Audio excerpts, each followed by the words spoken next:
बच्चों, हम लोगों ने इनवर्स ट्रिग्नोमेट्रिक फंक्शन पर 4 क्लासेस कंप्लीट कर चुके हैं। ये अलग बात है कि लेक्चर छोटे बन रहे हैं, या ये कह लीजिए कि डिटेल करने के चक्कर में उस पर बहुत ज्यादा कंटेंट कवर नहीं हो पा रहा है।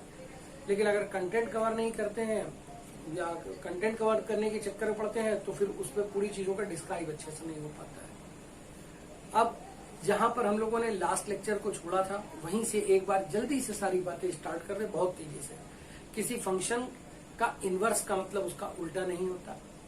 किसी फंक्शन का मतलब अगर वो फंक्शन ए से बी के लिए बीच में डिफाइन हो रहा है तो उसके इनवर्स का मतलब हो जाता है कि अब वो बी से ए के लिए डिफाइन हो रहा है।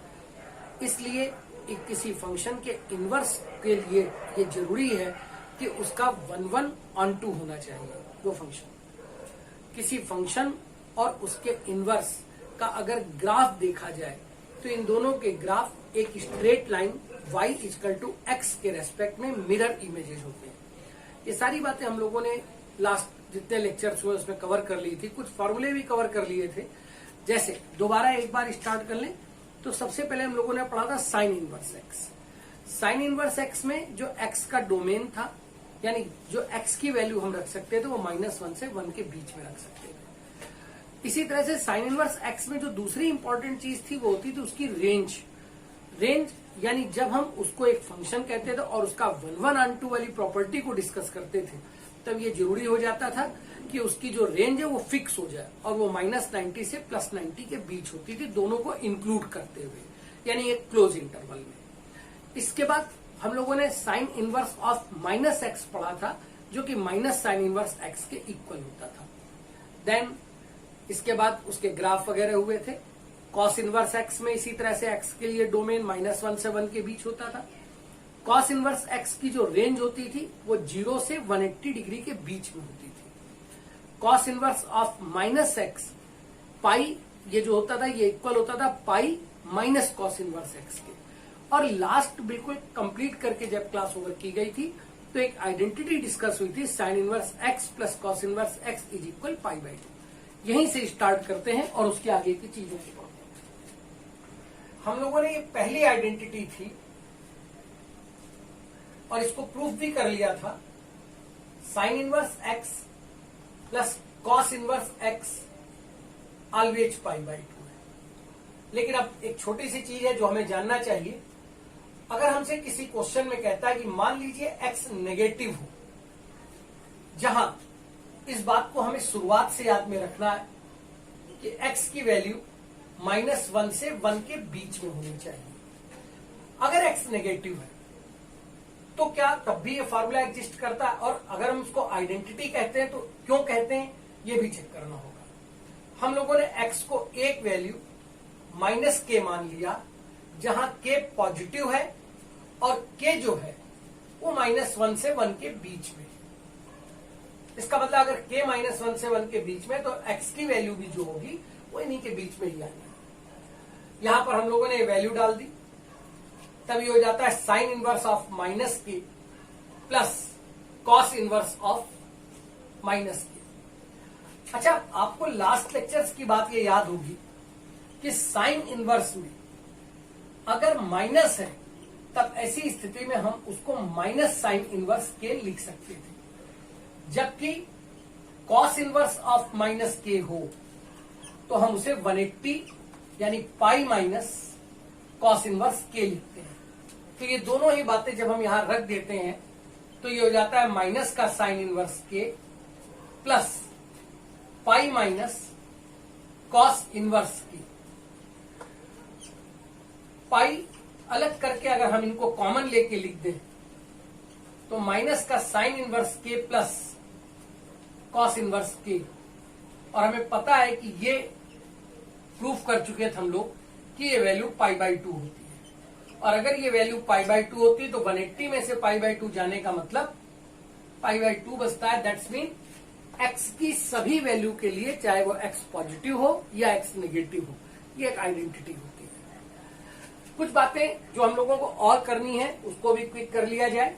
जैसे अभी इसके क्वेश्चंस करने पर, क्वेश्चन करने से पहले कुछ छोटी सी चीजें हैं वो डिस्कस, और वो ये है कि बिल्कुल हम लोग ये सब प्रूफ कर चुके हैं, तो बिल्कुल उसी तरह से अब अगर हम एक तीसरे फंक्शन पर आते हैं, अगर आप लोग आज की जो क्लास है फिर से अगर हम सब उतना ही डिस्कस करेंगे तो फिर क्लास अननेसेसरी लंबी हो जाएगी, इसलिए आपको दूसरे या तीसरे लेक्चर में देखना होगा कि ये बातें हम लोगों ने कैसे प्रूफ की थी, जो आज हम लोग डायरेक्टली लिखने जा रहे हैं।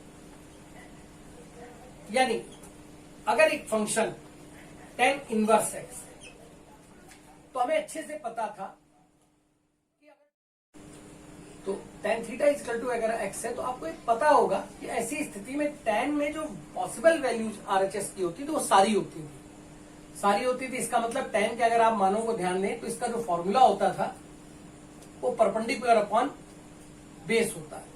तो कभी हो सकता है ये बाउंडेड नहीं होते, इसका माने जो कंडीशन होती है वो परपेंडिकुलर और हाइपोटेन्यूज या बेस और हाइपोटेन्यूज के बीच में होती है।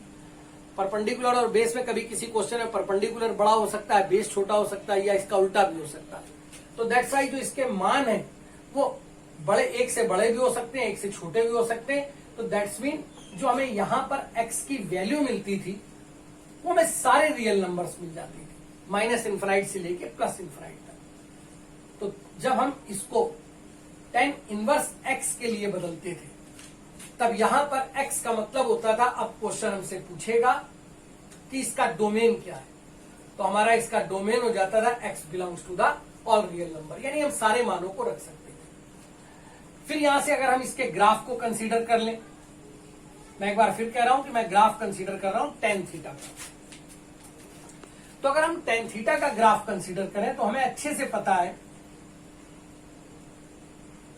कि जो वैल्यूज होती थी वो माइनस के π/2 से प्लस π/2 के बीच में होती थी। और आपको ये बात याद होगी कि π/2 पर ये डिफाइन ही नहीं होता, या π/2 3π/2 पर ये डिफाइन ही नहीं होता। तो ये जो ग्राफ होता था ये कुछ ऐसे बनता था। ऑब्वियस है कि इसका मतलब ये हो गया कि अगर हम इस ग्राफ को इनवर्स में चेंज करें तो हमारा जो ग्राफ ऑफ tan इनवर्स आएगा वो कैसा आएगा। तो प्लीज इस बात को ध्यान दें। मैं एक बार यहां पर फिर से एक बार रोक करके समझाना चाहता हूं। हम इसके आगे का ग्राफ क्यों नहीं ले रहे, क्योंकि जैसे ही हम इसके आगे का ग्राफ लेंगे, अगर मान लीजिए हम ये कहते हैं कि चलिए इसके आगे का ग्राफ ले लेते हैं, तो आप बताइए कि क्या ये 1-1 रह जाता है। और हमने ये शुरुआत में ही पढ़ा था कि 1-1 ऑन 2 होना किसी भी इनवर्स की कंपलसरी कंडीशन होती, इसलिए हम इसके आगे के ग्राफ को कंसीडर नहीं करते। अगर हम कंसीडर नहीं करते तो इसका मतलब मुझे जो रिजल्ट्स मिलेंगे वो मिलेंगे -π/2 से प्लस π/2 के बीच में। लेकिन दूसरी इंपॉर्टेंट बात, ना तो -π/2 मिलना है और इसी तरह से ना प्लस π/2 मिलना है, क्योंकि इन दोनों पर ही tan का फंक्शन डिफाइन नहीं होता। इसका मतलब ये हो गया कि हमारा अब जो इसका ग्राफ दिखेगा वो कुछ ऐसा होगा। और ये सारी बातें हम लोग पीछे के लेक्चर पे अच्छे से कर चुके हैं, इसलिए इसको बार बार टाइम वेस्टिंग के लिए नहीं करना चाहते, एक बार में समझना। ये इसका ग्राफ होगा। ग्राफ का हमेशा हम फायदा कहां उठाते हैं, रेंज के लिए। तो हमने देखा जो y की वैल्यू है वो हम जब x यहां से यहां तक के बीच में कुछ भी रखें, ऑल रियल नंबर हम रख सकते हैं, कुछ भी रखें, तो मेरे को जो रिजल्ट मिलते हैं वो हमेशा y के इनके बीच में ही मिलेंगे। कोई भी रिजल्ट कभी इसके ऊपर नहीं जा सकता, क्योंकि अगर इसके ऊपर ग्राफ लेंगे तो वो फिर 1-1 ऑन 2 की जो डेफिनेशन होती है उसको सेटिस्फाई नहीं करती। दैट मीन्स इसका जो रेंज होगा वो ओपन इंटरवल -π/2 से ओपन π/2 के बीच में होगा। tan इनवर्स के मान कभी भी क्लोज π/2 नहीं है। यहां पर ये ध्यान रखिए कि -π/2 से प्लस π/2 के बीच होगा। एक और छोटी सी बात जो कि तेजी से हमें समझनी होगी, सिमिलरली अगर किसी क्वेश्चन में tan इनवर्स ऑफ -x है तो इसको माइनस का tan इनवर्स x कर देना चाहिए। सबसे पहले आप ऐसे किसी भी क्वेश्चन में जहां x नेगेटिव हो, आप ये ध्यान रखिए कि इन फार्मूलों को यूज करके x को ऑलवेज पॉजिटिव बना दीजिए, तब आगे के कोई भी क्वेश्चन करिए। कभी क्वेश्चन फॉल्ट हो ही नहीं सकता, आ ही नहीं सकता कि गलत हो। दूसरी बात अब रह जाती है इसके प्रूवमेंट की। तो ऐसे हम प्रूवमेंट कर चुके हैं, लेकिन चलिए क्विक देख लेते हैं। किसी भी इनवर्स के क्वेश्चन में प्रूफ करते समय हमेशा पहले उसे कुछ मान लेना चाहिए। इसका माने tan थीटा इज इक्वल हो जाता है -x। अब यार ये माइनस अगर हम इधर भेज देते हैं तो माइनस का tan theta is equal x हो जाता है। हमें पता है कि tan minus theta is equal minus tan theta, इसका मतलब ये दोनों लाइनें सेम एक ही बात है, बस वाइस वर्सा है, इज इक्वल x। और अगर इज इक्वल x तो tan जब उधर ले जाते हैं तो ये हमारे पास आ जाता है tan इनवर्स x। यहाँ प्लीज ध्यान दीजिए, इधर माइनस थीटा बचता है, हम थीटा को यहीं रखते हैं, माइनस उधर भेज देते हैं और थीटा की मानी हुई वैल्यू डाल देते हैं जो कि tan inverse of minus x। तो ये दो बातें यहां पर जो आ जाती हैं, सबसे पहले क्या चीज, बहुत तेजी से समरी, तीसरा function tan inverse x। tan inverse x में जो x यानी उसका डोमेन है वो ऑल रियल नंबर है, हम सारी वैल्यूज डाल सकते हैं। tan इनवर्स x की रेंज ओपन इंटरवल -π/2 से ओपन π/2 के बीच में, यानी -π/2 और π/2 को शामिल नहीं किया जाता क्योंकि वहां फंक्शन डिफाइन नहीं होता। tan inverse of -x always -tan inverse x के इक्वल होता है। मैं फिर एक बार ये बात सजेस्ट कर रहा हूं कि कभी भी किसी क्वेश्चन में, इनवर्स के क्वेश्चन में अगर यहां पर नेगेटिव के लिए क्वेश्चन है तो पहले ये फॉर्मूले यूज कर लीजिए, उसके बाद सॉल्व कीजिए। अब देखिए आगे के फंक्शन। एक और बात, अगर कभी किसी क्वेश्चन में tan इनवर्स x हो तो हमें पता है कि हम सारे x डाल सकते हैं और ऐसी स्थिति में इसको डायरेक्टली x लिख सकते हैं, क्योंकि आप जो भी x डालेंगे यहाँ एक वैल्यू आ जाएगी। जैसे सपोज दैट मान लीजिए आप x की वैल्यू डाल देते हैं 1/√3, तो tan इनवर्स 1/√3 बन जाता है। tan इनवर्स 1/√3 किसकी वैल्यू है, 30 डिग्री की। तो जब आप यहाँ पर tan 30 लिखेंगे तो उसकी वैल्यू 1/√3 आ जाएगी। इसका मतलब जो यहाँ लिखा होगा वही डायरेक्टली आ जाएगा। पहले दो लेक्चर में ये साइन इनवर्स और कॉस इनवर्स में पूरा डिटेल समझाया जा चुका है। अगर आपको ये चीजें कम लग रही हो तो वहां पर उन लेक्चर्स पे जाके उसको दोबारा देखिए, आपको ये सारी बातें याद आ जाएंगी। लेकिन इस बात को जो कि हम हमेशा बच्चों से कहते हैं कि इंपॉर्टेंट होता है जहां किसी क्वेश्चन में इनवर्स के लिए क्वेश्चन किया जाए, क्योंकि तब वो क्वेश्चन रेंज में फंस जाता है। जैसे अगर tan inverse of tan x हो तो क्या इसको x लिखा जा सकता है? ये बात याद रखिए कि क्या ये x लिखा जा सकता है? नहीं, क्योंकि ऐसी स्थिति में आपको पता है कि जो RHS आना है tan इनवर्स का वो रेंज के अंदर आना चाहिए। अगर ये वैल्यू 90 से बड़ी है तो वो रेंज के, जैसे ही आप डायरेक्ट लिख देंगे तो रेंज के बाहर है, यानी ये बात पॉसिबल नहीं है। तब ऐसी स्थिति में जो इसका ग्राफ बनता है या इसकी जो वैल्यूज बनती हैं, हम लोग उस पर बात कर लें। हमें पता है कि किसी भी tan इनवर्स के क्वेश्चन में अगर मैं tan इनवर्स ऑफ k लिख रहा हूं तो जो वैल्यू है वो -π/2 से +π/2 के बीच हो, जहां इक्वालिटी होल्ड नहीं करेगी। इसका मतलब ये हुआ कि जब भी हम इनके ग्राफ को कंसीडर कर रहे हो तो हमें इसके बीच में ये वैल्यू मिलनी है जहां -π/2 और +π/2 नहीं मिलना है।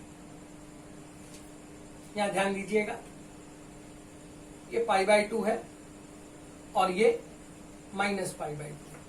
इसका मतलब एक एग्जांपल इसका फटाफट देख लेते हैं कि अगर किसी क्वेश्चन में मैं tan inverse of tan 40 degree लिखता हूं तब मेरे लिए कोई प्रॉब्लम नहीं है, मैं इसको डायरेक्टली 40 लिख देता हूं। क्यों? क्योंकि ये वैल्यू इसके अंदर आ जाती है। फिर इसके बाद ध्यान दीजिए, अगर हम लोगों ने इसके बीच का डिफरेंस देखा जो कि 180 था, तो पाई यहां से π/2 के बाद फिर पाई इसमें ऐड कर दिया,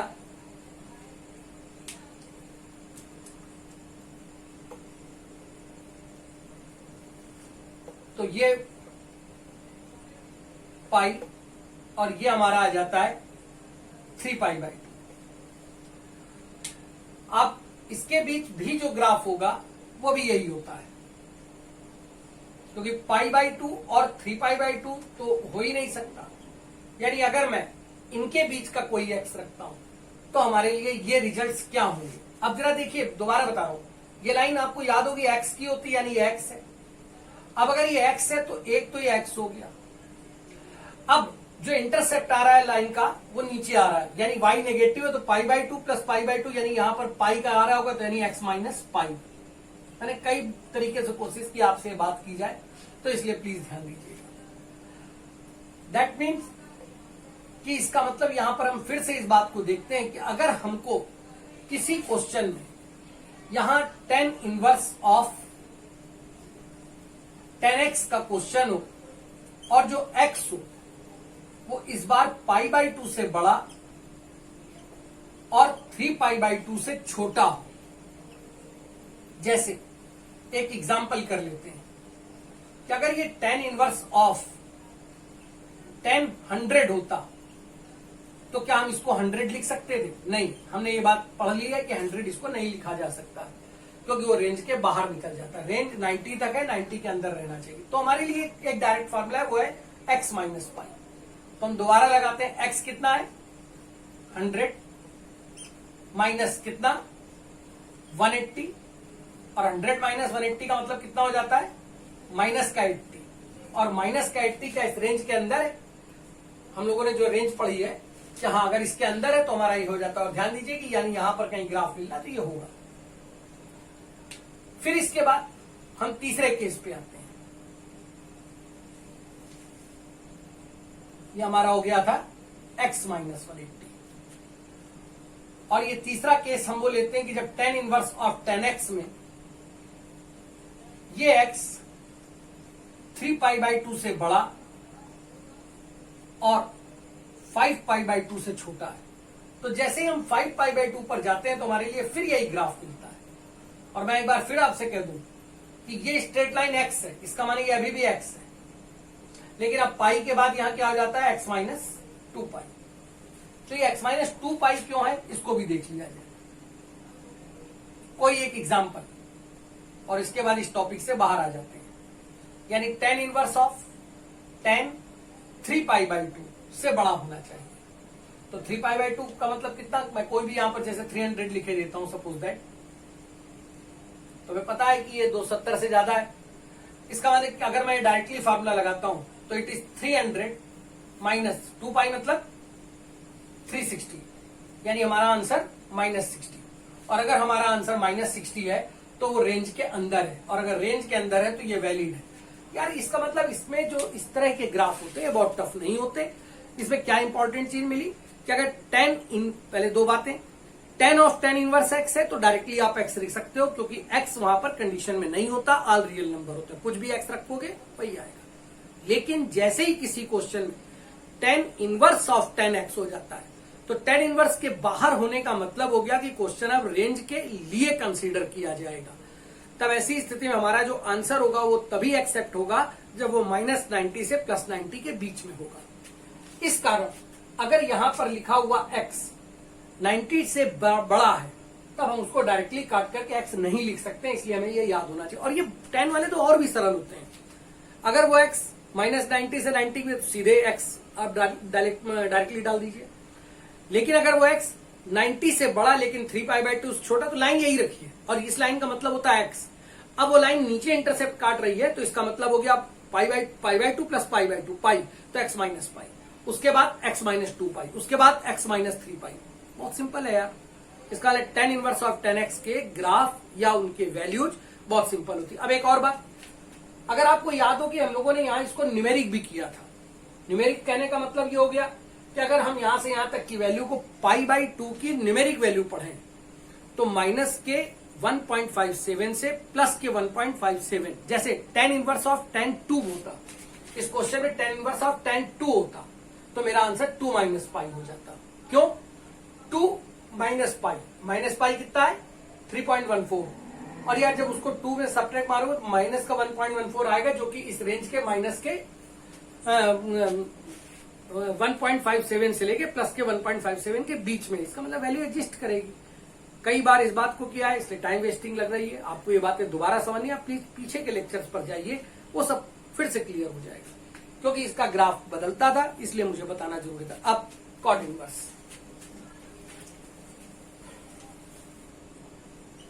फोर्थ फंक्शन पे आ जाते हैं कि अगर f(x) is equal cot inverse x हो। चलिए फिर देखते हैं।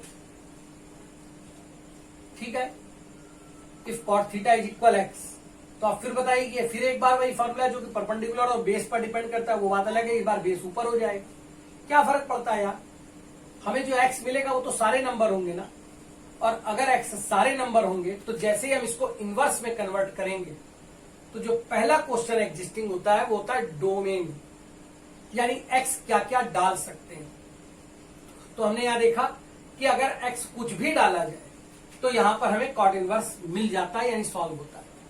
फिर दूसरी बात पर यहां ध्यान दें, अगर हम कॉट थीटा का ग्राफ देखें तो आप लोगों को कॉट का भी ग्राफ याद होगा। कॉट एक डिक्रीजिंग ग्राफ होता है। अगर हम कॉट थीटा के ट्रिग्नोमेट्रिकल अप्रोच की बात करें तो cos theta upon sine theta, obvious सी बात है, जहां साइन थीटा 0 होगा वो नहीं ले आ सकता। अब साइन थीटा 0 कहां कहां होगा, 0 डिग्री पर, 180 पर, इसी तरह से इन सारी जगहों पर कॉट का मान कभी एग्जिस्ट नहीं कर सकता। तो ये तो रहा 0, फिर ये π/2 और ये हो गया 180।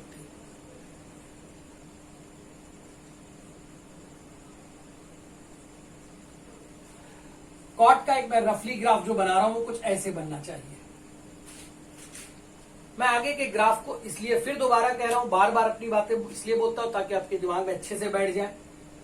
पाई के बाद 2π के ग्राफ भी ऐसे ही होगा, आपको पता है कॉट का ग्राफ है, डिक्रीजिंग होगा, वैल्यू डालते जाएंगे आप, पीछे भी ऐसे ही होगा। लेकिन मैं पूरा ग्राफ नहीं कंसीडर इसलिए कर रहा हूं क्योंकि मुझे इस बात को हमेशा याद में रखना चाहिए कि मेरा ग्राफ दो कंडीशन पर डिपेंड है, एक उसका 1-1 होना और दूसरा उसका on2 होना।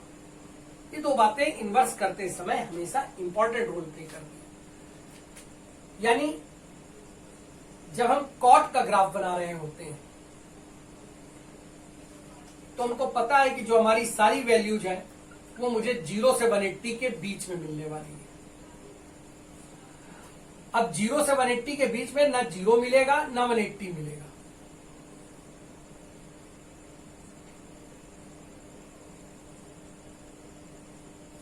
और जो ग्राफ आएगा वो कुछ ऐसे आएगा।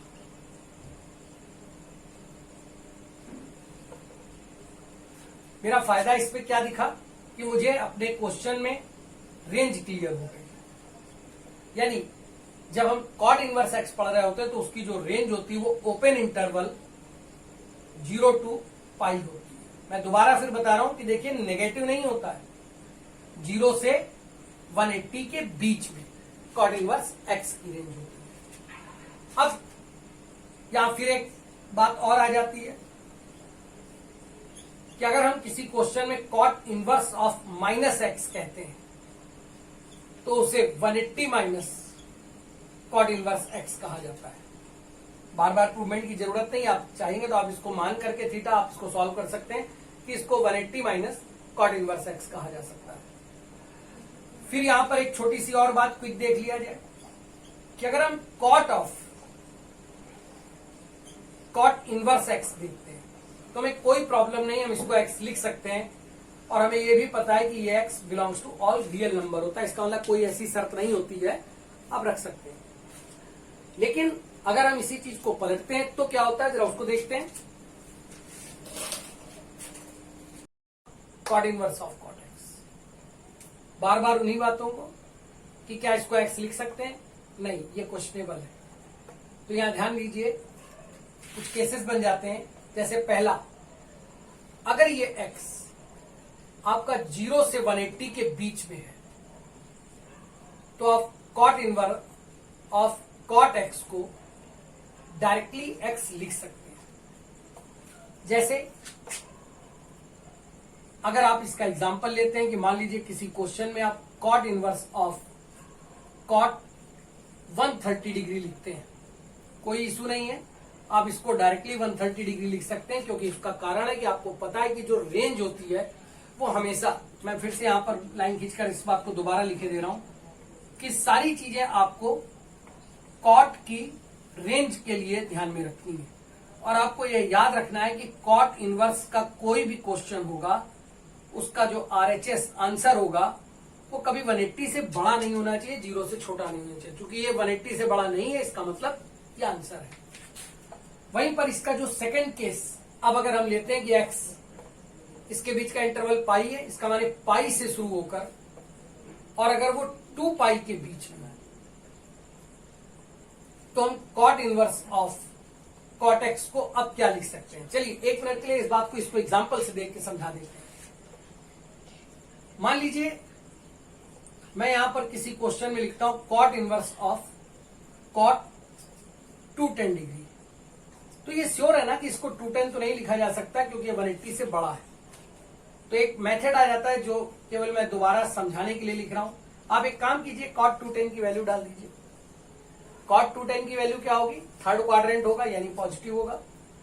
साथ ही साथ कॉट 210 है यानी कॉट 180 प्लस 30 के अकॉर्डिंगली कॉट 30 का जो भी मान होगा वो हो जाएगा और वो हो जाएगा √3। अब ये कॉट √3 किसकी वैल्यू है? अभी जैसा आप बताते जा रहे हो कि ये वैल्यू है 30 डिग्री, और अगर ये 30 डिग्री की वैल्यू तो मेरा आंसर है। तो मेरा आंसर ये निकाला कैसे जाए? अच्छा बताइए, क्या मैं इस आंसर को सीधे सीधे 210 माइनस 180 करके पा सकता था? हाँ यार पा सकता था। तो एक काम कीजिए ना, इसी को फॉर्मूला बना दीजिए, यानी it is x minus pi. दोबारा देखिए वही सब कुछ आ रहा है, x माइनस पाई। इसका मतलब अब डायरेक्टली इस बात को दोबारा करते थे कि अगर cot inverse of cot x 3.14 से ज्यादा, मैंने यहां 4 लिख दिया, इसका मतलब ये इससे ज्यादा है और 6.28 से कम है, तो मैं डायरेक्टली फॉर्मूला लगा दूंगा। अब x कितना है मेरा 4, यानी मेरा आंसर होगा 4 माइनस पाई। आप सब्ट्रैक्ट करके देखेंगे वो आंसर के अंदर आ जाएगा। तीसरा केस आ जाता है कि अगर x अब 2 पाई से बड़ा और 3 पाई से छोटा हो, तो ये क्या हो जाएगा? तो cot inverse of cot x ऐसी पोजीशन में x माइनस 2 पाई हो जाएगा। फिर ध्यान दीजिए एक एग्जांपल, अब थोड़ा डायरेक्टली करूंगा। मान लीजिए मेरे पास इस बार कॉट इनवर्स ऑफ कॉट और जो x है वो 360 से बड़ा, मैंने यहां 400 लिख दिया और मैंने इस फॉर्मूले को डायरेक्टली लगा दिया। इसका मैंने फॉर्मूला बना 400, 2 पाई कितना रहा 360, यानी आंसर कितना बचा 40 डिग्री, और 40 डिग्री इनके बीच में, यानी आंसर एक्सेप्टेबल है यार। तो इसका मतलब यहां भी मुझे कुछ नया नहीं रखना है। और अगर हम इसके ग्राफ की बात करें तो इसका ग्राफ भी बिल्कुल सिमिलर उसी तरह से, बस एक अंतर है कि वो ग्राफ -90 से 90 के बीच में बनता था अगर वो tan inverse of tan x होता था, जबकि कॉट इनवर्स का ग्राफ 0 से 180 के बीच बनेगा। तो अगर x आप 0 से 180 के बीच डालते हैं तो आपकी ये स्ट्रेट लाइन आने वाली है। अगर आप पाई से 2 पाई के बीच में डालते हैं तो भी x पॉजिटिव है, लेकिन ये नेगेटिव है। इसका मतलब नीचे पाई जितना है उतने नीचे इंटरसेप्ट जाने वाला है, तो स्ट्रेट लाइन तो यही आने वाली है। फिर एज इट इज, और ये हो जाता है x माइनस पाई। तो फिर अगर 2 पाई से 3 पाई के बीच में ग्राफ है तो फिर ये स्ट्रेट लाइन आने वाली है x माइनस 2 पाई। यार तो 3 पाई वाले में x माइनस 3 पाई हो जाएगा, और होपफुली इसी तरह से ये माइनस जैसे पीछे आएंगे तो x प्लस, क्योंकि अब जो है इंटरसेप्ट है वो ऊपर होगा तो प्लस पाई आ जाएगा। मैं यहां पर फिर से करके इसको बता दूं कि मान लीजिए आप यहां की कोई वैल्यू डाल रहे हैं तो ये आएगा। अब इंटरसेप्ट किधर है, y के पॉजिटिव साइड पर, इसका माने ये क्या हो जाएगा, x तो है ही है, प्लस पाई हो जाएगा। फिर से समरी कि अब मेरे पास जो क्वेश्चन था वो था कॉट इनवर्स का। कॉट इनवर्स x में सबसे पहले जो उसकी डोमेन है वो ऑल रियल नंबर है। कॉट इनवर्स x का जो रेंज है वो ओपन इंटरवल 0 से ओपन इंटरवल 180 के बीच, मतलब इन्हीं के बीच की वैल्यू हम एक्सेप्ट कर सकते हैं, उसके बाहर की वैल्यू एक्सेप्ट नहीं कर सकते क्योंकि फंक्शन 11/2 रहना है। Cot inverse of minus x 180 minus cot inverse x हुआ। कॉट, अब ध्यान दीजिएगा कि अगर cot of cot inverse x है तो एक्स कुछ भी डाल सकते हैं, इसलिए उसको डायरेक्टली आप एक्स लिख दीजिए। लेकिन अगर cot inverse of cot x है तब ऐसी स्थिति में उसका आरएचएस हमेशा एक्स नहीं होता, वो इस बात पर डिपेंड करता है कि एक्स क्या है। अब एक्स क्या है को हम लोग ऐसे बांट लेते हैं कि अगर वो रेंज के अंदर है 0 से 180 तो सीधे आप काट के एक्स लिख सकते हैं, लेकिन अगर वो 180 से बड़ा है और 360 के अंदर है, तब वो x माइनस पाई हो जाएगा। और फिर इस बात याद करा रहा हूं, 0 से पाई के लिए स्ट्रेट लाइन x, पाई ये हो गया, पाई से आगे 2 पाई के लिए जब जाते हैं तो इसका मतलब यही लाइन है, लेकिन वो x माइनस पाई, फिर इसके बाद 2 पाई से 3 पाई, x माइनस 2 पाई, ये ग्राफ पूरा हो जाता है। कोई बहुत टेक्निकल नहीं है, बहुत टफ नहीं है।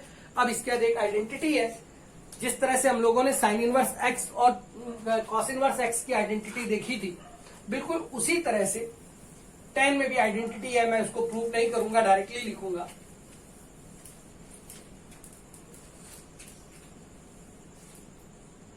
इस बात को ध्यान में रखिए कि ये tan के लिए एक आइडेंटिटी हो जाती है कि tan inverse x plus cot inverse x की वैल्यू ऑलवेज π/2 होती है। अंतर क्या आया, अब x कुछ भी रख सकते हैं, जबकि अगर ये sign inverse x plus cos inverse x में जब 90 होता था तब हम ये चेक करते थे कि x क्या है। जैसे मान लीजिए कि एक क्वेश्चन दिया जाता है कि fx is equal tan inverse of x square plus 3 plus cot inverse of x square plus 3, और आपसे कहता है कि f डैश x कितना होगा, या dy/dx आपको चाहिए। जब ये क्वेश्चन हम साइन में पढ़ते थे, साइन इनवर्स और कॉस इनवर्स में, तो ये क्वेश्चन डज नॉट एग्जिस्टिंग में चला जाता था, क्योंकि तब ये वैल्यू उसकी कंडीशन के हिसाब से -1 से +1 के बीच होनी चाहिए थी। जबकि tan में हम जब इस आइडेंटिटी को पढ़ते हैं तो हमें कोई प्रॉब्लम नहीं, यहां कुछ भी लिखा हो, बस वो रियल हो। और अगर कोई भी नंबर यहां पर लिखा है तब हम इसके जो सॉल्यूशन पर आते हैं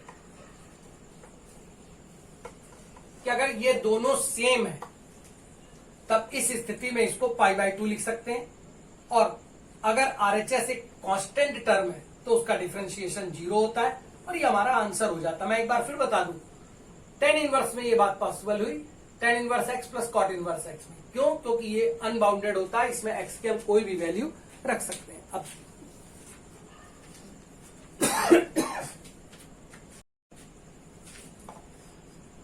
find the value of x if 4 sin inverse x plus cos inverse x is equal 180 पाई। देखिए ये इस प्रॉपर्टी के पहले क्वेश्चन है, इसलिए इजी होंगे, फिर धीरे धीरे क्वेश्चन की रेंज थोड़ी बढ़ेगी। तो पहले इस क्वेश्चन पर फोकस करें कि हम आइडेंटिटी के बेनिफिट्स क्या है और वो हम सारे फायदे उठाते कैसे हैं। जैसे ही किसी क्वेश्चन में हम ये देखते हैं कि साइन इनवर्स और कॉस इनवर्स है, tan इनवर्स कॉट इनवर्स है, सेक इनवर्स और कॉसेक इनवर्स है, तब ऐसी स्थिति में हम ये देखते हैं कि क्या साइन इनवर्स और कॉस इनवर्स के साथ लिखा हुआ नंबर सेम है। अगर वो नंबर सेम है तो सबसे पहले उनमें उनके ऐसे पेयर बनाते हैं कि वो हर पेयर π/2 यानी आइडेंटिटी बन जाए। जैसे ये एक कॉस इनवर्स x है, इसका माने इसको एक कॉस साइन इनवर्स x चाहिए, तो क्या हम इस सिस्टम को 3 sign inverse x plus cos inverse x और एक इससे ये जो था साइन इनवर्स x ऐसे लिख सकते हैं, इज इक्वल टू 180। अब sine inverse x plus cos inverse x हमें पता है कि ये आइडेंटिटी हो जाती है, इसका माने 3 साइन इनवर्स x, और अगर ये π/2 हो गया इज इक्वल पाई, तो π/2 को उधर ले जा करके 180 से सब्ट्रैक्ट कर देने पर ये π/2 ही बचना है, 90 बचना है। हमने जरूरत है साइन इनवर्स x की, यानी ये π/6 हो जाता है। यार अगर ये π/6 हो जाता है तो x हो जाएगा साइन 30 डिग्री और साइन 30 की वैल्यू 1/2। अब लास्ट में ये जरूर देख लीजिए, इस क्वेश्चन में तो इजी है, पहला क्वेश्चन है, लेकिन कभी कभी क्वेश्चन में कुछ कंफ्यूजन ऐसे आ जाते हैं, या हो सकता है कि यहाँ x की जगह x स्क्वायर होता, या x स्क्वायर प्लस 2 होता, या x स्क्वायर -1, मतलब तमाम ऐसी चीजें हो सकती है जिसको आप सॉल्व करते और यहां से जब x निकालते तो तो आपको ये लास्ट बात याद रखनी चाहिए कि वापस यहां डालने पर उसका मान -1 से 1 के बीच होना चाहिए। यानी आपको ये सॉल्व करने के साथ साथ इसकी इस आइडेंटिटी को भी हमेशा दिमाग में रखना है और फिर आपका आंसर इसके बीच में मैच करना चाहिए। यहां पर डायरेक्टली मैच कर रहा है इसलिए कोई दिक्कत नहीं और हम इसको अपना आंसर कह सकते हैं। मैं एक रैंडम क्वेश्चन लिख रहा हूं जो सॉल्व नहीं करना है, आपके लिए लिख रहा हूं। मान लीजिए क्वेश्चन होता है 3 sine inverse 2 minus x square plus cos inverse 2 minus x square is equal pi. अब देखने में ये क्वेश्चन बिल्कुल यही है। हम यहां से 2 माइनस एक्स स्क्वायर को कुछ मान लेंगे के वगैरह और एक आइडेंटिटी की तरह सॉल्व कर देंगे। लेकिन इस बात को जरूर ध्यान रखिएगा कि आपको लास्ट में ये याद रखना है कि ये जो 2 माइनस एक्स स्क्वायर है ये वैल्यू इन बिटवीन -1 से 1 के बीच होनी चाहिए। इसका माने जो आपने आंसर निकाला अब उन दोनों का आपको इंटरसेक्शन लेना है और वही आपका आंसर होगा। तो सबसे पहले आइडेंटिटी के यूज में अगर वो साइन इनवर्स और कॉस इनवर्स में आइडेंटिटी बन रही तो एक्स की वही वैल्यू एक्सेप्ट की जाएंगी जिसको रखने पर साइन इनवर्स के साथ लिखा नंबर और कॉस इनवर्स के साथ लिखा नंबर एक तो सेम हो और दूसरा -1 से 1 के बीच हो। टेन इनवर्स और कॉट इनवर्स का अगर आइडेंटिटी बन रही है तो सेम तो तब भी हो लेकिन वहां पर एक्स ऑल रियल नंबर होते हैं। इसका मतलब वहां पर आपको इसके थ्रू दोबारा इंटरसेक्शन चेक करने की जरूरत नहीं है, जो आएगा वही आंसर होगा। तीसरे नंबर अगर वो रियल है तो सेक इनवर्स और अगर कॉसेक इनवर्स का क्वेश्चन है जो कि हम लोग अगले टर्न पर इसकी प्रॉपर्टी करेंगे लेकिन थोड़ा सा बता दे रहा हूं, तो उसकी शर्त यह है कि उसको -1 से 1 के बीच नहीं होना चाहिए। तो ये फिर से एक बार इंटरसेक्शन चेक करने होते हैं। एक क्वेश्चन हम लोग इस पर और करते हैं। एक और क्वेश्चन डिस्कस करते हैं। कहता है find the value of x if sine inverse x minus cos inverse x is equal π/6। Question में हम केवल ये देखते हैं, कभी कभी बच्चे क्या करने लगते हैं मैं वो बात बता दूं। वो यहां पर अभी हम लोगों ने नहीं कवर किया है लेकिन sine inverse x plus sine inverse y जैसे फॉर्मूले बनाने लगते हैं। यानी कॉस इनवर्स को साइन इनवर्स में चेंज करते हैं और वो फॉर्मूले बनाने लगते हैं। लेकिन मेरी एक सजेशन, जब भी किसी क्वेश्चन में ये दोनों सेम लिखे दिखे, जब भी question sine inverse cos inverse tan inverse cot inverse मतलब पेयर वाइज हो, तो पहली कोशिश कीजिए कि उसको आइडेंटिटी से देखिए। जैसे हम लोगों ने जो क्वेश्चन में पाया वो ये था कि sign inverse x minus cos inverse x ये हमको दे रखा था π/6। अब जो चीज हम अपनी तरफ से यूज कर सकते हैं वो होती है आइडेंटिटी।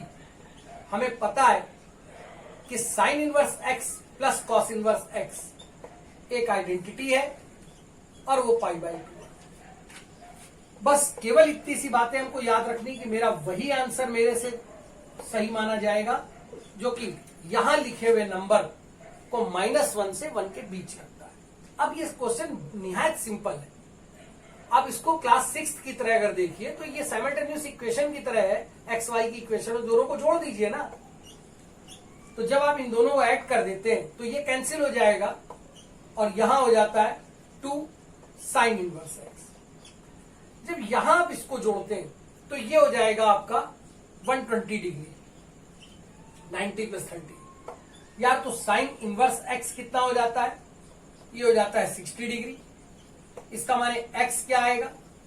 एक्स हो जाता है साइन 60 और साइन 60 की वैल्यू √3/2 और ये वैल्यू इसके बीच में, इसलिए कोई टाइम वेस्टिंग नहीं, ये मेरा आंसर हो गया।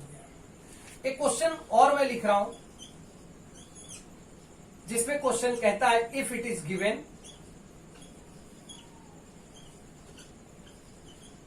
आपको सॉल्व करना है sine inverse x square plus cos inverse of 1 minus x is equal π/2, then find the value of x. अब जरा इस क्वेश्चन को ध्यान दीजिए।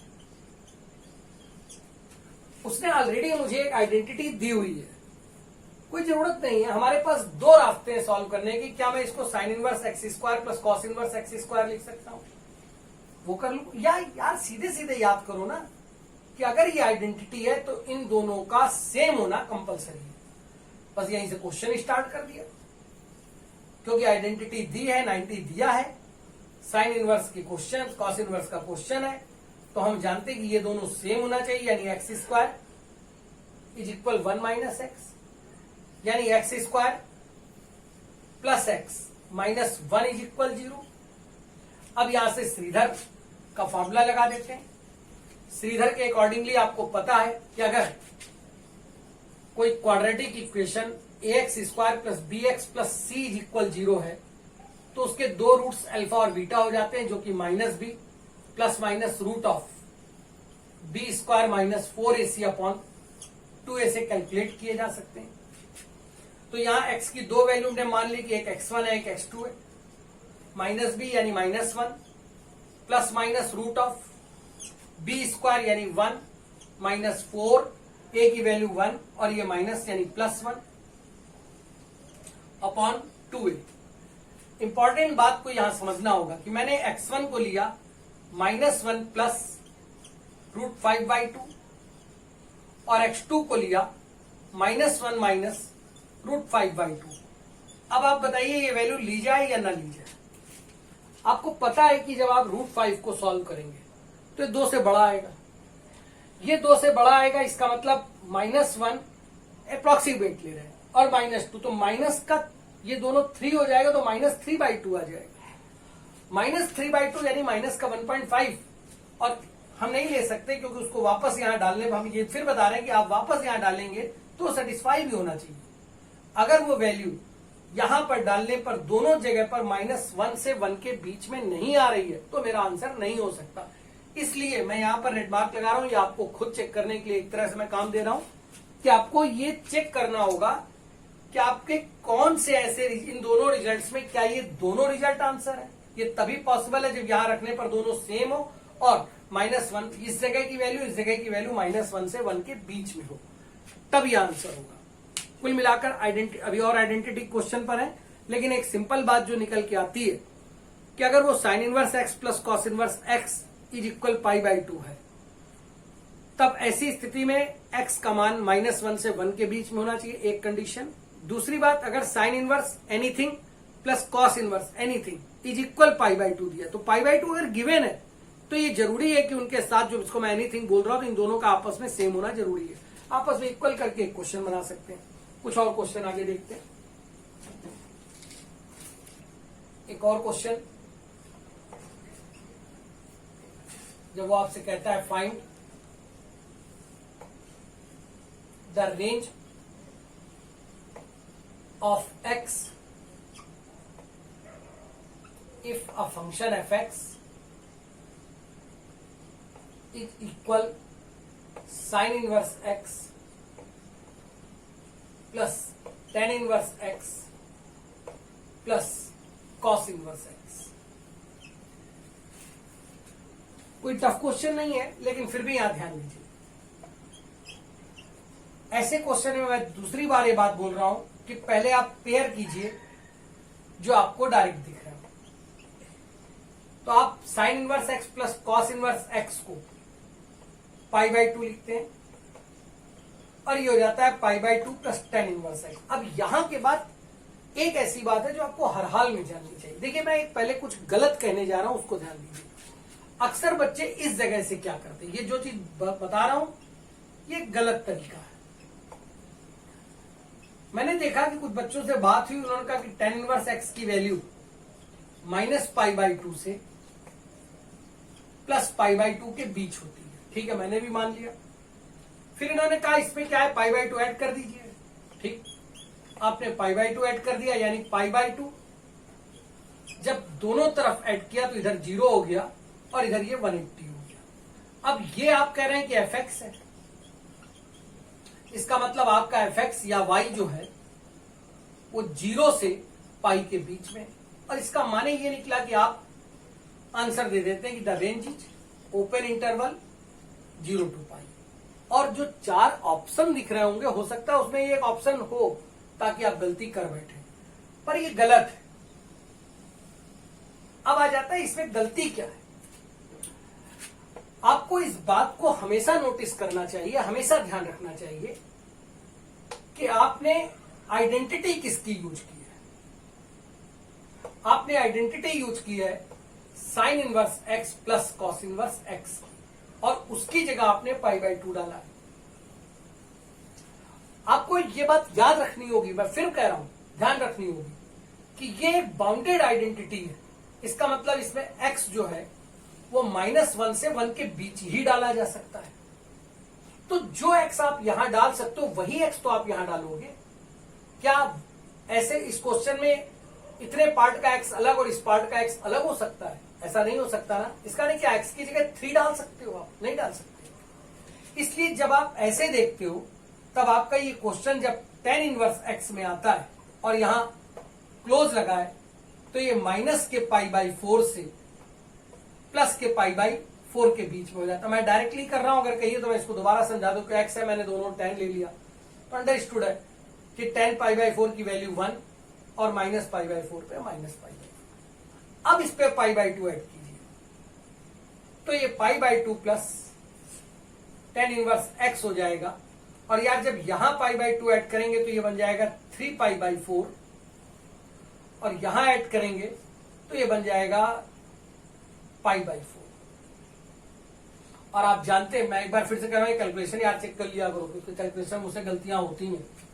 तो यहां पर जब हम इसको ऐड कर रहे हैं तो ये पाई बाई 2 ऐड किया और ये y है, और अगर यही fx है तो यानी fx मतलब जो y के मान आएंगे वो आएंगे पाई बाई 4 से 3 पाई बाई 4 के बीच में, और y के मानों को ही हम रेंज कहते हैं।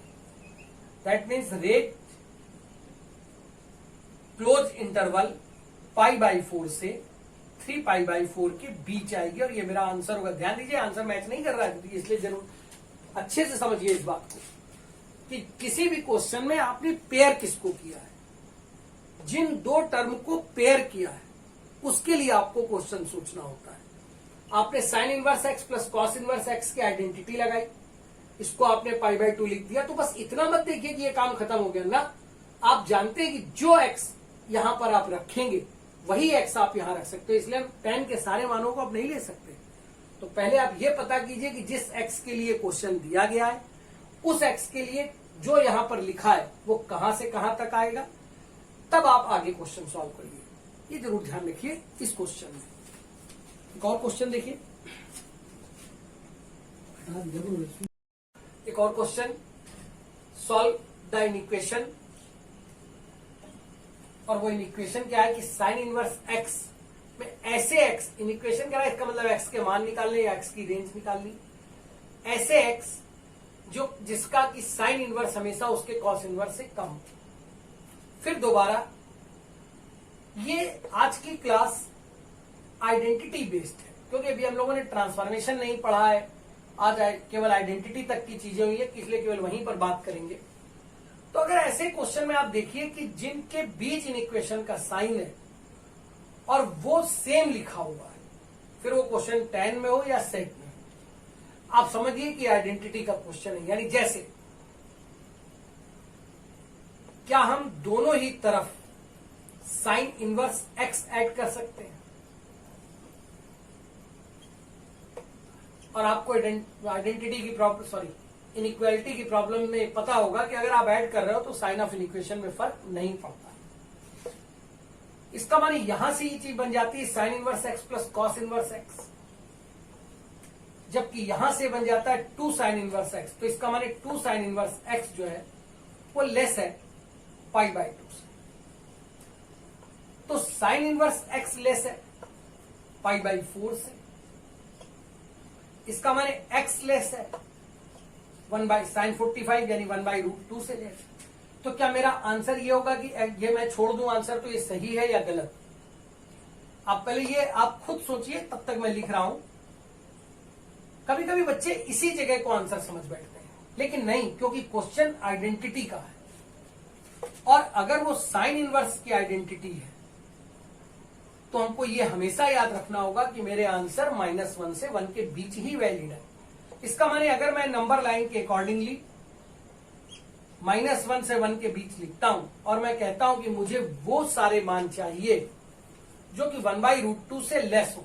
ठीक, मैंने ये 1/√2 कहा, तो इससे लेस तो हो, लेकिन इसका मतलब क्या इससे लेस जा सकते हैं? नहीं, पर इस तक जा सकते हैं। पर यहां तो ये इक्वल नहीं ले रहा था, तो जो x होगा वो -1 से लेकर, जिसमें -1 इंक्लूडेड है, 1/√2 तक होगा। तो दैट मीन्स मेरा आंसर आया x बिलोंग्स टू द -1 पर क्लोज और 1/√2 पर ओपन।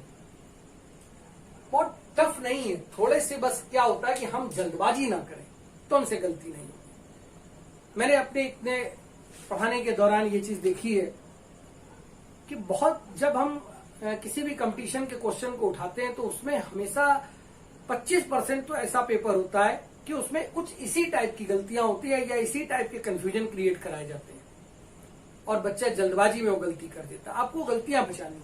खैर, अब इसके बाद अगला क्वेश्चन देखिए।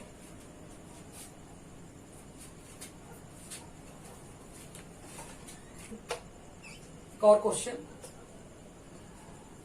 If a sin inverse x minus b cos inverse x की वैल्यू c दी है और आपसे ये कहता है कि मुझे a sin inverse x plus b cos inverse x बताइए।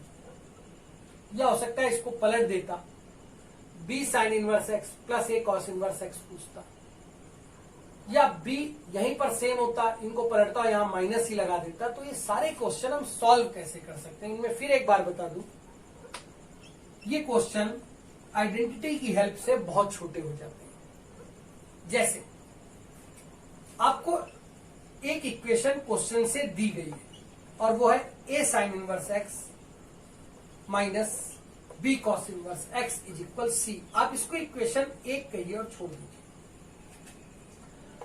अब आप आइडेंटिटी का यूज कीजिए। आप जानते हो sign inverse x plus cos inverse x की वैल्यू आइडेंटिटी π/2 होती है। अच्छा, अगर हम दोनों में b मल्टीप्लाई कर दें तो क्वेश्चन पर क्या कोई फर्क पड़ता है? नहीं पड़ता। मुझे क्या फायदा मिलता है कि अब अगर मैं इक्वेशन 1 और इक्वेशन 2 को ऐड कर दूं तो यहां बन जाता है a plus b sign inverse x की वैल्यू c प्लस b π/2।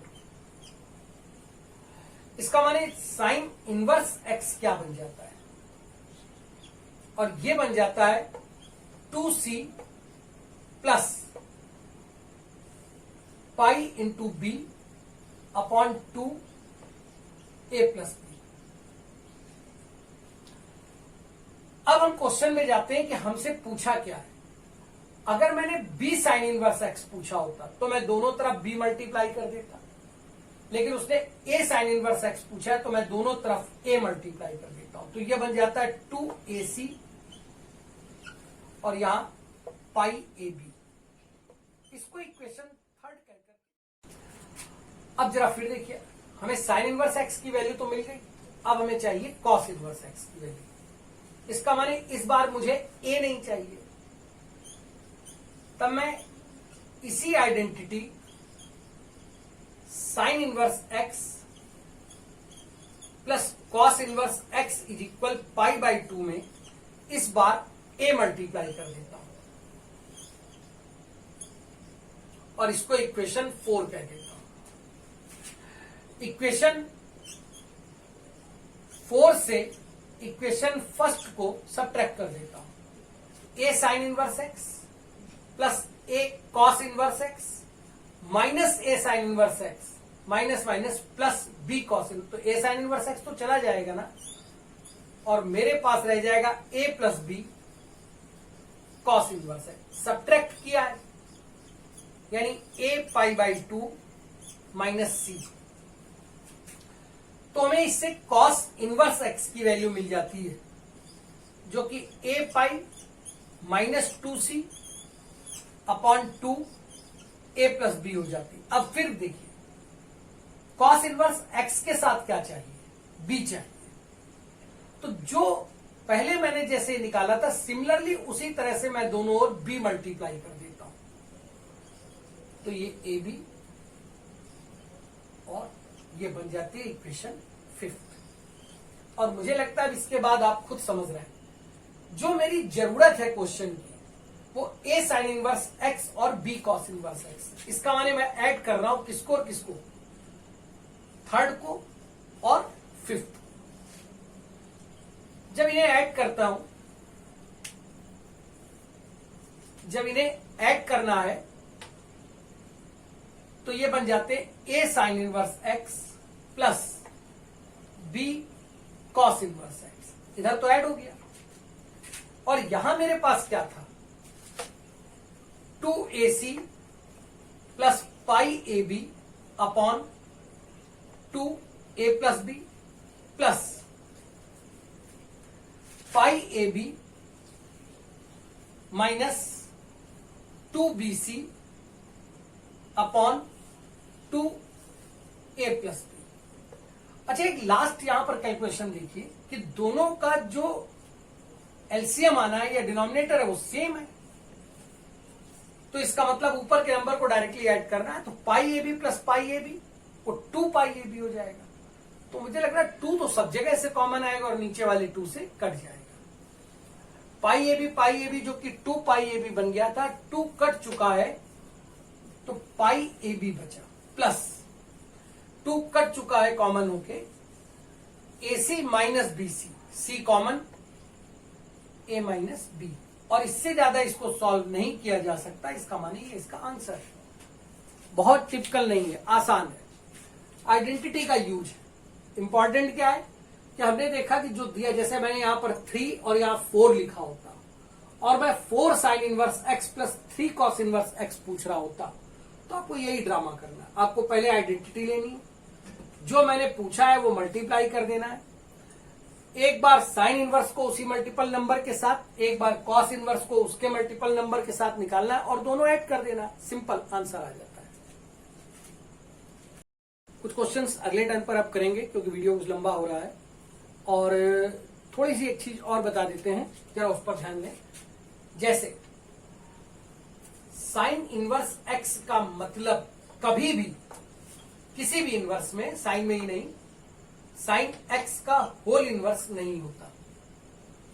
उसी तरह से कभी भी टेन इनवर्स x का मतलब sign inverse x upon cos inverse x नहीं होता।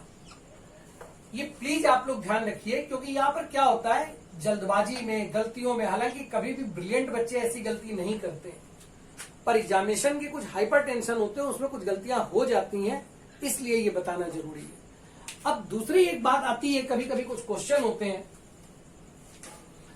कि आधा क्वेश्चन हमारे पास साइन में है और बचा हुआ क्वेश्चन कॉस में। जैसे मैं करूंगा नहीं, मैं केवल यहां लिख रहा हूं। मान लीजिए क्वेश्चन में आपसे कहा जाता कि साइन इनवर्स 2/5 को टेन इनवर्स 3/7 के साथ ऐड कीजिए। अब ड्रॉबैक क्या आती, ड्रॉबैक क्या आती कि ये साइन इनवर्स में है और ये टेन इनवर्स में है। तो यार जो आगे हम फार्मूले पढ़ने वाले हैं उसमें या तो दोनों साइन इनवर्स में हो या दोनों टेन इनवर्स में हो। अलग अलग है यानी आइडेंटिटी जैसी कोई प्रॉपर्टी नहीं बनने वाली।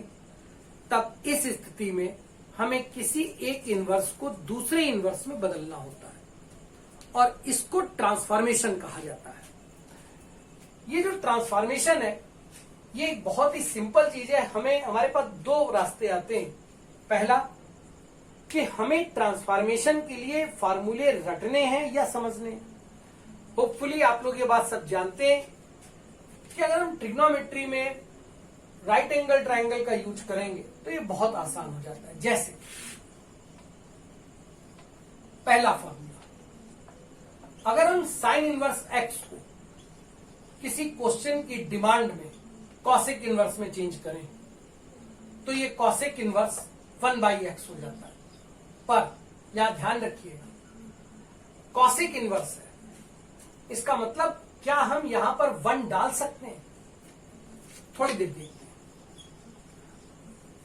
एक बात बताइए, इसके प्रूवमेंट में कुछ ऐसा करते हैं कि हम साइन इनवर्स एक्स को थीटा मान लेते हैं, तो हमारा साइन थीटा जो होता है वो एक्स हो जाता है। अगर साइन थीटा एक्स हो जाता है तो जो कॉसेक थीटा है इसका माने वो 1/x हो जाता है। इसका माने जो x है वो कितना हो जाएगा, वो कॉसेक इनवर्स 1/x हो जाएगा। अब आप ये बताइए, जब कॉसेक यहां पर अगर 0 होगा तो क्या ये एग्जिस्ट करेगा? और अगर ये एग्जिस्ट नहीं करेगा तो इसका मतलब इस ट्रांसफॉर्मेशन की जो शर्त है कि -1 से 1 के बीच सब कीजिए पर 0 पर यह ट्रांसफॉर्म नहीं होगा। कुल मिलाकर ट्रांसफॉर्मेशन की पहली शर्त की कोई भी ट्रांसफॉर्मेशन हमेशा डिफाइन होना चाहिए। अगर उसकी रेंज की कंडीशन के अंदर वो डिफाइन नहीं हो रहा है तो हम उसको ट्रांसफॉर्म नहीं कर सकते, या ट्रांसफॉर्म करने के पहले उसकी शर्तों को सही कर लेते। अब मान लीजिए कि किसी क्वेश्चन में मैं आपसे ये कहता हूं कि साइन इनवर्स एक्स को कॉस इनवर्स में ट्रांसफर कीजिए। ठीक करते हैं।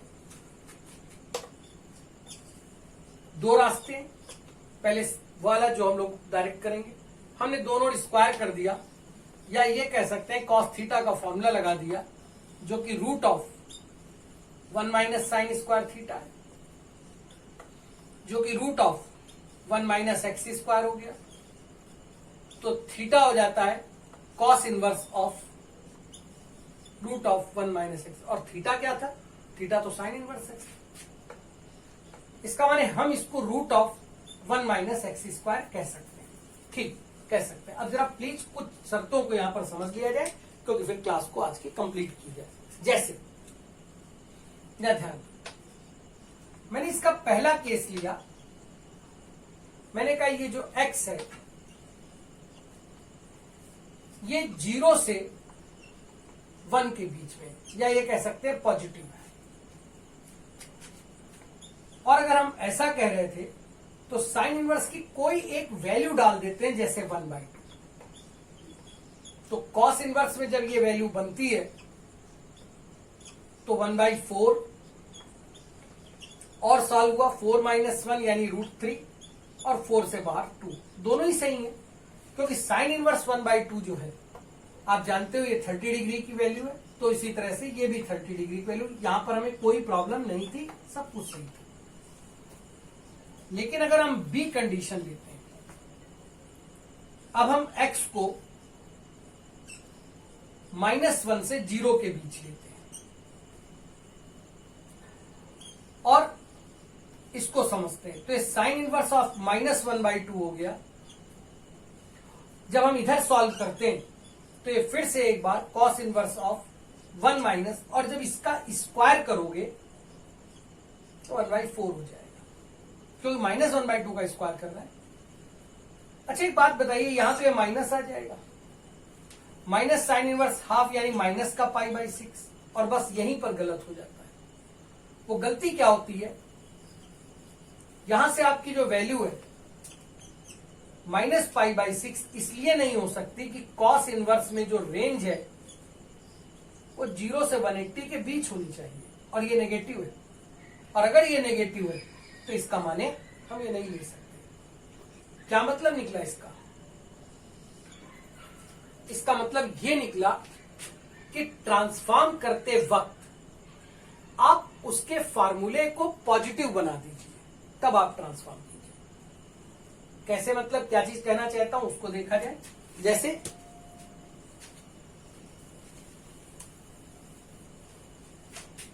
मान लीजिए इसी क्वेश्चन को मैं फिर करता हूं,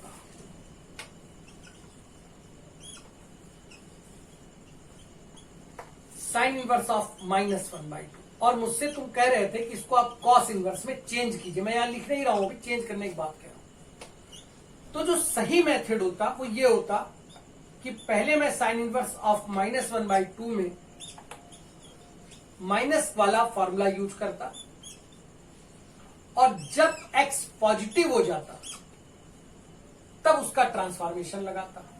तो अगर उसका ट्रांसफॉर्मेशन आप लगाओगे तो ये कॉस इनवर्स ऑफ 1 माइनस 1/4 यानी माइनस का कॉस इनवर्स ऑफ √3/2।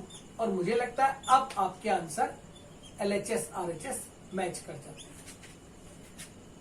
तो जो बात आपको याद रखनी है वो प्लीज याद रखिए कि किसी भी क्वेश्चन में जब आप ट्रांसफॉर्मेशन का कोई भी फॉर्मूला यूज कर रहे हो तो सबसे पहले जिसके लिए क्वेश्चन सॉल्व किया जा रहा है उसे पॉजिटिव कर दीजिए, फिर आप ट्रांसफॉर्मेशन लगाइए। अब एक और बात यहां आती है, एक और बात यहां पर ध्यान दीजिए। मान लीजिए कि एक क्वेश्चन और है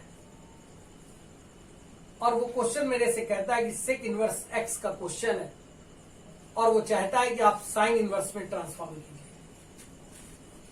और मैंने अभी आपको बताए हैं फॉर्मूले, पर क्या आप हर क्वेश्चन में इतने सारे फॉर्मूले आप याद रख सकते हैं?